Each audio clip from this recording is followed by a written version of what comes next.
Baja Story number 2. Hey, fellow YouTubers. So, this was a long time ago. I was about, I'd say like 24. So, no kids. No serious job or career yet.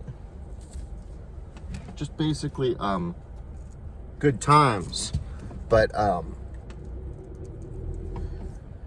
my brother and I grew up with this one individual by the name of Danny Spira. And I don't know if any of you guys got into punk rock, but he became the lead singer of Los Angeles's Wasted Youth. So just normally referred to as LA's Wasted Youth. And they had a cool symbol. It was a W with a Y going right through the middle of the W. And so you used to see that graffitied certain places back in the day. But he kind of had a good look. He had real skinny, like Johnny Rotten from the Sex Pistols or something, but still definition, and tattoos, and full on like Billy Idol spiked straight out blonde hair, like he stuck his finger in a socket. And just crazy punk rock, just slamming on stage and going crazy. But anyways, this was now after that, several years after the band. But he was a good friend of my brother's. He was the same age as my brother, that grew up on the same block as us, and we all got into skateboarding and surfing. And so we had a lot, and then the music scene as well. But so my brother had already kind of had a falling out with him. He wasn't his best friend anymore, and I hadn't really even seen hide nor hair of him in like the last few years before my brother invited me to join the two of them on a trip to Baja. Love La Fonda Beach, or a favorite place to go to, which my parents happen to now have a house on. Well, my mother and my stepfather. Ooh, nice Harley right here. Look at this. Pretty nice Harley. So, yeah, where was I? Okay, so I get invited. I'm 24. I get invited to go on a surf trip to La Fonda Beach, Baja, with just my brother and his old best friend, Danny Spira. So I feel pretty happy about that, because I'm hanging out with the big kids, guys I looked up to growing up, and I'm really kind of at the height of my surfing. And that's 24 was kind of like my apex. I surfed a lot before high school, in high school, and in college. And I graduated at 24 from undergrad, so this was kind of like right before the adult responsibility and world set in, and when I at the apex of my youth and health and all of that, years and years and years of surfing regularly. So I was happy to go kind of show them how good I'd gotten with surfing. So we went down there and we got good waves, and to this day, the Kodak, little disposable Kodak cameras were really popular at that time. And then the waterproof ones had just come out like a couple years prior. And so sometimes on these trips, we'd buy one or two of these little Kodak disposable cameras that were waterproof. And, you could take turns having one guy surf while the other guy just floats around, either on his board, or if it's way out there, or like kind of stands in like water like this high, to get a picture on the wave. Or you can just swim. I mean, it had a little string, so you could like just leave it on your wrist and do a little swimming. So I have a picture in my living room of me on a nice overhead wave with the lip just kind of right here, like almost going over my head, and I'm starting to tuck. So in another second I would have been covered, but you see it coming in the photo, and I love that photo because I got good style too in that photo.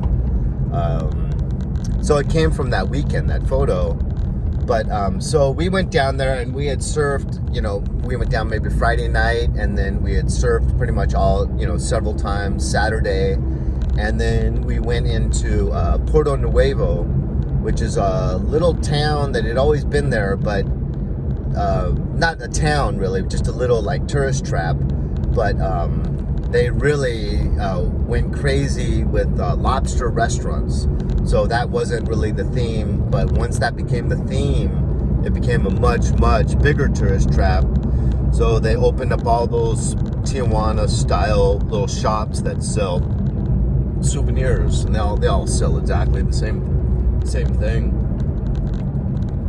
So it's kind of easy to bargain them down because they know someone's got the same shit right next door. So you can kind of go, I was just next door. He offered me one of these blankets for $8, and you're charging 12. Oh, okay, I'll go 8. It's really kind of, but they're obviously getting them so cheap, and the strength of the dollar, which might be going by the wayside, by the way. Anyways, so now we're out at Porto Nuevo getting our favorite dinner, which you'd get 3 lobster tails. You'd get like unlimited handmade flour tortillas, and you could get different sides, but we would normally just get the rice and beans, and it comes with the melted butter. So we would make burritos, just those handmade flour tortillas, line up that lobster, and then put on the rice and beans, some salsa, and a little guac, squeeze some lemon on there, put a little bit of that melted butter on there. Oh man. So you have like 3 of those burritos and you're ready to go pass out. But after you've been surfing a lot, but they got good strong margaritas. So anyways, the conversation that dominated the dinner almost that entire evening was macho, testosterone driven stories, regalia having to do with fistfights that we've been in, whether we lost or won, just relating these stories of fistfights. And that had an effect on me apparently, and the tequila and the margaritas. So after that, we drove about 15 minutes north to Rosarita Beach, and we went to the big, crazy, I think it was called Baja Cantina. It was a big, like, volleyball. They took over part of the beach. They had a big wall built on the sand of the beach, but then the actual building was up on the closest street to the beach. So you had a big building that was like 2 stories and was totally open to the outdoors. So if you're seated at the bar at the first floor, the bar at the second floor, you had that open wall, basically right behind the bar that would look down at the sand, and the volleyball court was all open. So it was beautiful. You had kids in bathing suits, girls playing volleyball, at night with crazy music. Usually they had a stage out there on the sand also, so you'd have a band playing. You'd have, all these sun-drenched people that, have been in Mexico surfing. And so it was a pretty fun scene, pretty wild. But a lot of the locals really, really enjoy it too and go and hang out there. So we went there, and I'm getting mad dogged, an old term, but I'm getting stared at and getting hard vibes really, really hard vibes from one guy that just wouldn't stop staring and giving those hard vibes. So, I guess the conversation of the night kicked in, and I, kind of was like, what's up? And probably said a few other choice words, and we like squared off. And then people separated us, and then he goes down. There was like, so here's the courtyard with the sand, and then he goes down on the sand, but kind of down a couple. Here's the bar, and then there's a couple stairs on the side, and kind of a sand area over here where the entry door is. And you can see him staring at me and talking with several of his friends. So now he's got a group of like 5 or 6 guys mad dogging me. So then my brother and Danny had found out about it by then, and they were like, let's beat feet, let's get the hell out of here. So we go down, we pass them, try to avoid their stares and hard looks, and we go out the front door, and there's a big dirt parking lot there with several cars and stuff. So as we go out the front door, these 5 or 6 guys follow us. And apparently they had several other friends in the parking lot that already were aware of the situation. And so we fully get surrounded, and I had a big mouth and a serious attitude about like my abilities to fight or protect myself. So I'm still not being calm, right? And so all of a sudden, like some police appear out of nowhere, like federales, and they're like, tell us what happened. And I told him, and he was like, no, tell me the truth. I'm like, I did. He was like, tell me the truth, or do you see that group of 35 individuals that want to see your blood? We're going to let them take you on the beach. You know, because you're basically, that parking lot is like right there on the beach. You can see the ocean and hear the waves and everything. And it's dark out there, you know, on the beach once you get away from the lights of the nightclub. And so I think Danny had disappeared. He was kind of known to do that when the proverbial SHIT hit the fan. But my brother was there, and so the option was tell the truth or go down to the beach and possibly lose your life. And I had told the truth. So we literally started begging to take us into jail, and which they finally did. So that was a scare tactic, most likely, to get us to admit, to fess up to maybe our part in it, or being the cause of that altercation. So then we're in jail all night. You know, they take our wallets, or at least our IDs. They take our IDs, and we're in jail. And sure enough, just me and my brother, because Danny did disappear, now that I think back, because Danny ended up bringing us ceviche, a little cup of ceviche.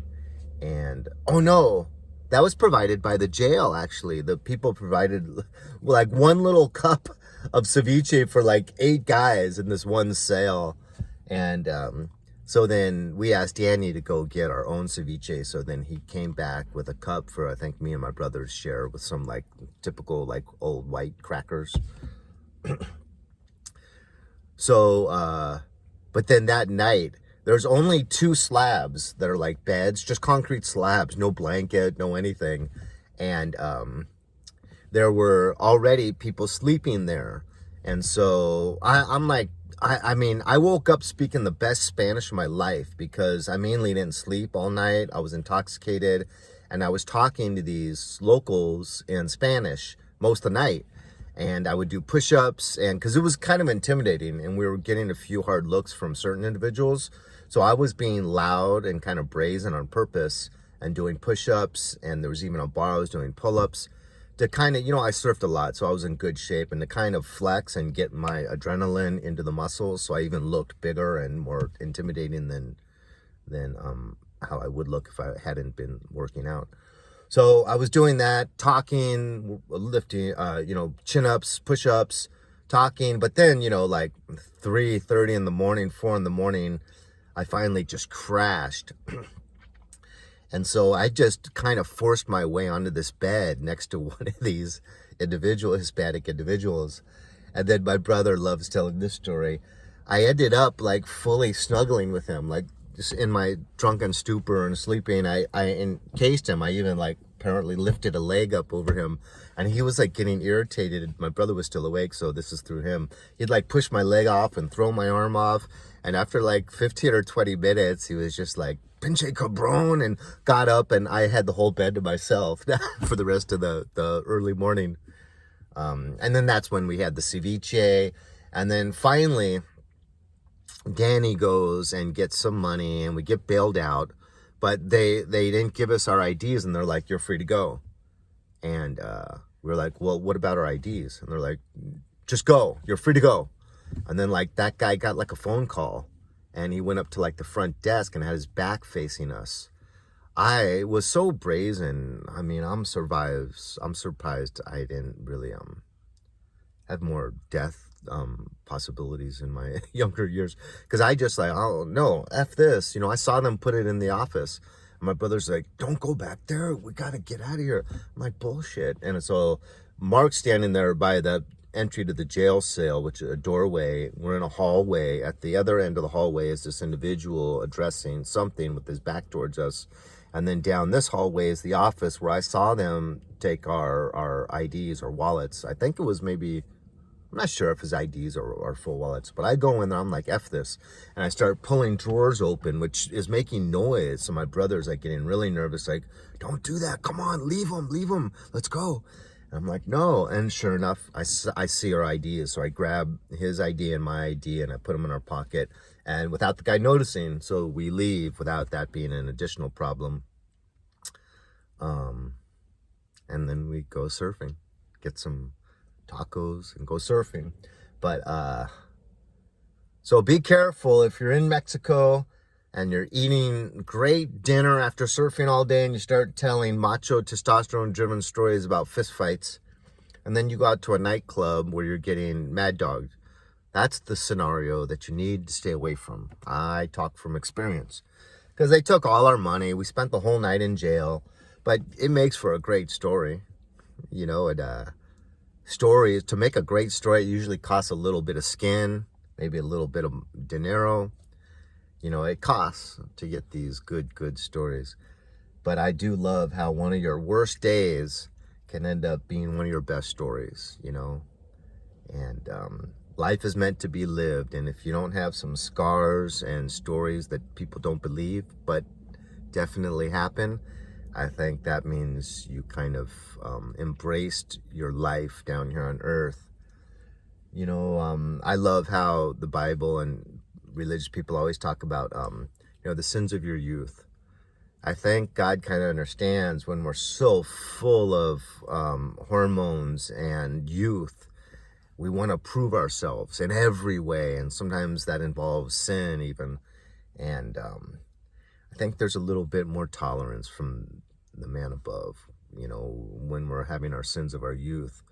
But so you get those scars, you get those stories, and then you move on, I think. And you can always relish in those stories and remember when you were young and crazy. Which reminds me of a song of Johnny Cash.